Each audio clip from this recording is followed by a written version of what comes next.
Gente, eu vou falar hoje com vocês sobre Judith Butler e a teoria queer. Esse é o primeiro de um curso de 4 episódios que eu vou ministrar aqui pelo Instagram. Pois bem, a ideia inicial é fazer uma apresentação geral do trabalho de Butler, pensar a conexão dela, das reflexões filosóficas de Butler, a um tipo de ação política bastante específico que é organizado em torno desse nome, né? Teoria queer. De fato, a Butler, no começo da década de 90, ela publica um livro chamado Gender Trouble, Problemas de Gênero. Foi publicado aqui em português há algum tempo já. E esse livro foi um texto que teve uma repercussão que ela disse que jamais poderia esperar. Ele, de fato, foi um trabalho que... um dos trabalhos que fundou isso que a gente chama hoje de teoria queer, que teve começou muito forte na Califórnia, em Berkeley, e se espalhou bastante pelos Estados Unidos e tem repercussões hoje no mundo inteiro. O que é então teoria queer? O próprio termo queer ajuda a gente a compreender o que é, né? Na década de 80, a palavra queer tinha um sentido pejorativo, de bicho, viado.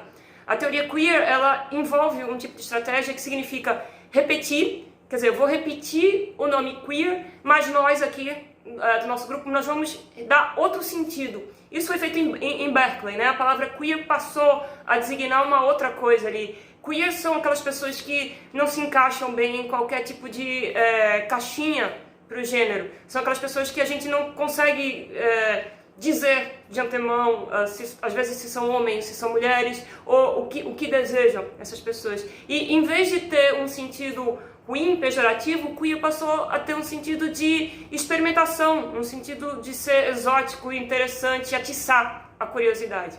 Então, já nesse jogo de atribuir um outro sentido a palavras, a gente já entende um pouco qual o propósito desse tipo de teoria. Por exemplo, o movimento negro norte-americano, a palavra nigger nos Estados Unidos também tinha um sentido muito forte, de xingamento.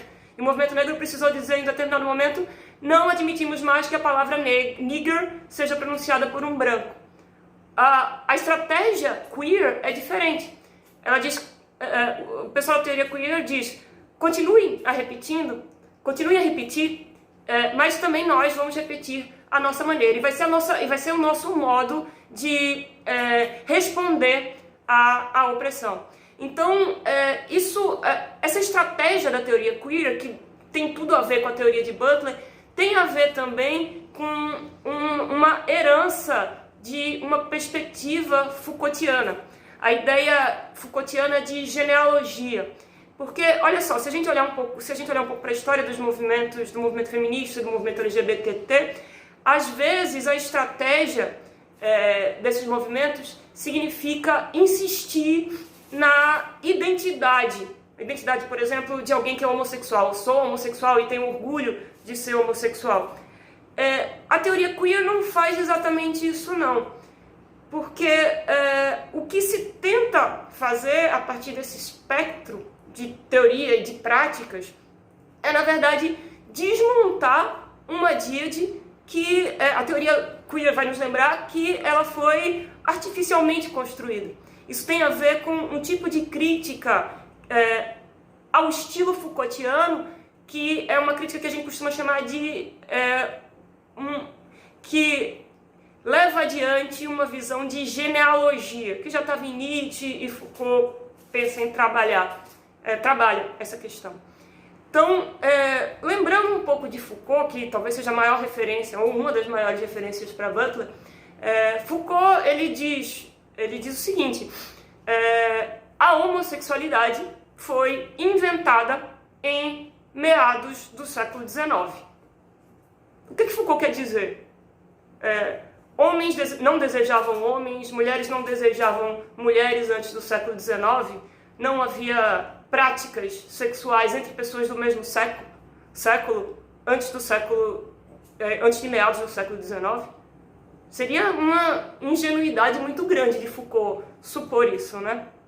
O que então ele quer dizer quando ele insiste: a homossexualidade foi inventada em meados do século XIX? Olha, o que acontece nesse momento? Você tem 1840, 1850, o que acontece de tão importante para Foucault? É um momento que no Ocidente e na Europa as ciências caminham a passos largos. você tem aí, nesse momento, esses grandes tratados psiquiátricos. E é justamente nesses grandes tratados psiquiátricos que a homossexualidade aparece como uma patologia, como uma inversão congênita. Algo que algumas pessoas, uma inversão que as pessoas possuem e que poderia vir a ser curada se determinados procedimentos psiquiátricos forem bem aplicados. Então, o que Foucault, por que ele diz que são esses tratados psiquiátricos que produzem a homossexualidade?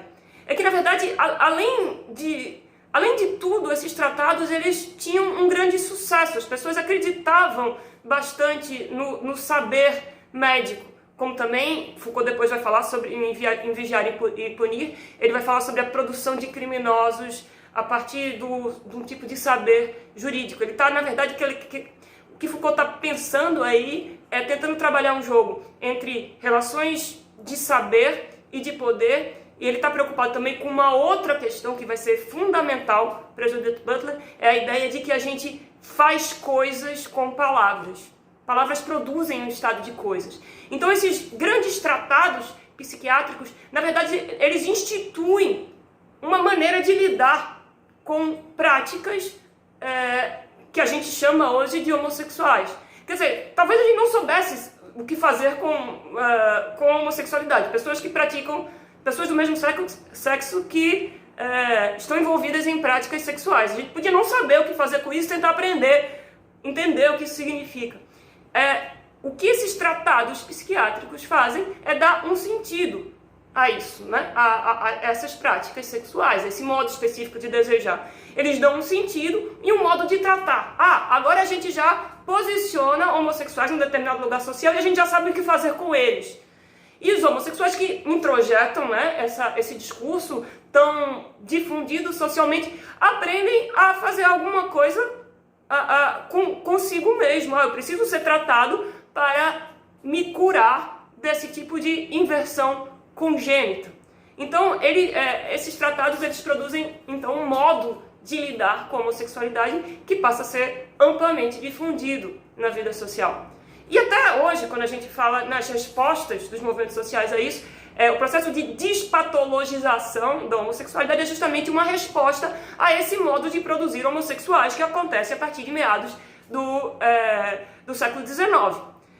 Então, o que Foucault quer chamar a atenção é que como o discurso ele produz um modo social de lidar com as pessoas, e a gente confia no discurso da psiquiatria, e como esse discurso, esse modo de lidar socialmente difundido, ele produz, pior ainda, gente, um modo pelo qual a gente aprende a lidar consigo mesmo. Muitos homossexuais acharam, não, eu preciso ser curado, tal como os psiquiatras me dizem. Psiquiatra que é essa pessoa que eu confio tanto assim, né? E aí a questão toda que Foucault coloca é: sujeitos são produzidos por discursos. Mas ele já lembrava, sujeitos não são só isso, não são somente produções discursivas. Existe algum tipo de espaço para a liberdade. Só que Foucault, ele morre cedo, né? Ele não consegue, talvez, desenvolver tanto assim como é que a gente consegue encontrar a liberdade, mesmo tantas vezes estando capturados em discursos. E é esse o problema que Butler coloca para si. E tenta responder essa pergunta em Problemas de Gênero. Tenta responder essa pergunta recorrendo à psicanálise. Para lidar com essa questão, o que é que está para além do discurso, Butler começa a se perguntar: será que os nossos corpos, que em parte... Veja, o discurso ele produz, em certa medida, uma maneira de lidar com o corpo, né? Então, se eu acredito que eu sou homossexual, para entrar nesse grupo homossexual, eu vou agir de determinada maneira, eu vou me comportar de determinada maneira. Eu vou, talvez essa autoimagem de homossexual que alguém pode vir a absorver, acabe produzindo também um modo de imitar sujeitos favoritos de imitação.